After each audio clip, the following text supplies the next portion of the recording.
On this 50-point inspection from Other Half Brewing Company out of, first off, they're out of New York, Brooklyn, New York area. They have the Finger Lakes region.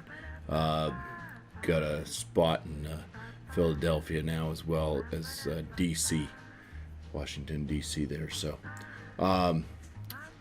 this one says Brooklyn, New York on it. So I guess that's where it's coming from. It just has a silver tab. But this one is called Dollar Slice, 99 cents. The OG Home Slice Double Dry Hopped IPA. This comes in at a whopping 7.5%. Now, I think that there's words over here I don't want to read. I'm covering that up with my thumb because I saw the hops here of Citra and Galaxy. But I think in this location where my thumb is, I think that they probably give some tasting notes. We'll go over that afterwards. I will make sure I do not look at that because I don't like it when it influences what I'm trying to taste, and I don't like trying to describe that, hey, I'm not picking up this. That happened with one of my previous reviews. It just kind of messed me up a bit.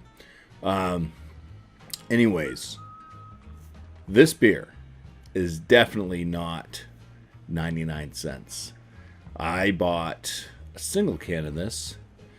I was going to buy a 4-pack of it because I was like, yeah, Other Half's pretty damn good, except a 4-pack of this was $27 for 7.5% ABV. Nope. Not going to do it.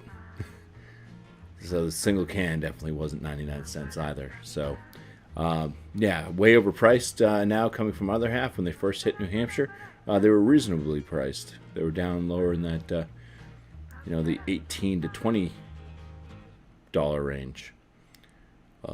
So let's get that out of the way. Let's go ahead and crack this one open.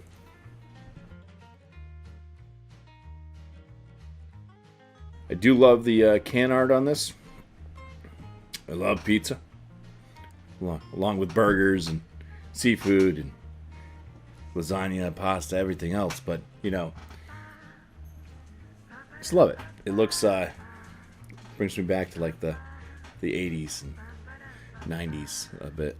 Anyways, this thing, it's not oxidized, which is another plus. I have had one Other Half that was oxidized. This one's not oxidized by the looks of it. It did pour with a small kind of white sudsy head, kind of soap sudsy. Leaves a little bit of a lacing on the glass, and it is a nice, like, hay yellow and very milky. Opaque, can't see through it. It does have some fantastic citrusy notes coming off.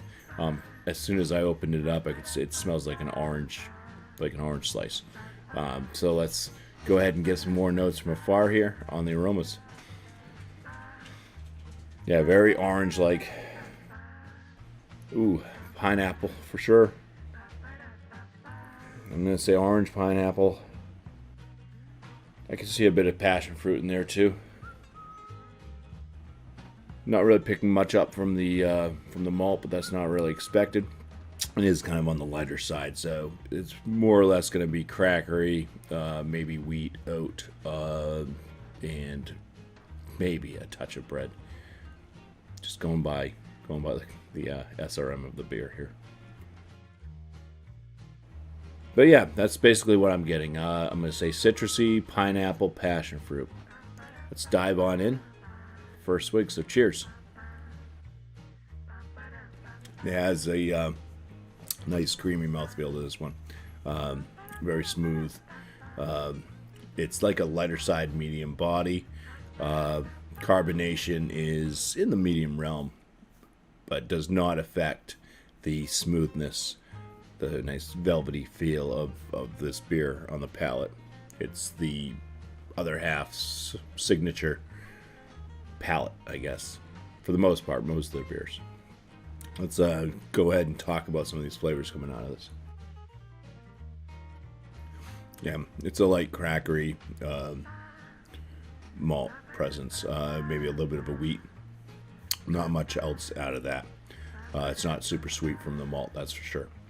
There is a pretty big orange presence. There is some pineapple notes. I also tail end picking up some pink bubble gum.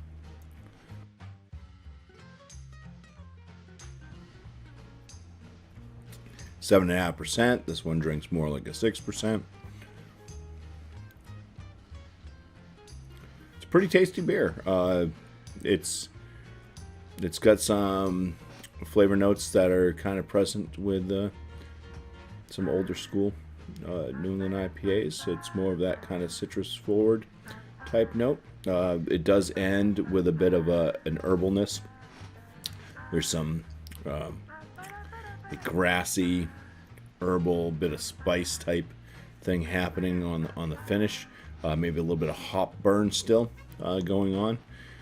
Bitterness is climbing, so this one's definitely a moderate bitterness. But yeah, I can see this going well with a cheese pizza for sure. Or a $35 steak bomb pizza with a barbecue sauce base. All right, well, I think I'm ready to score this one. Okay, so I am back to give my score, but before that, let's first off read what's on Untapped, read what's on that can, and then give my score.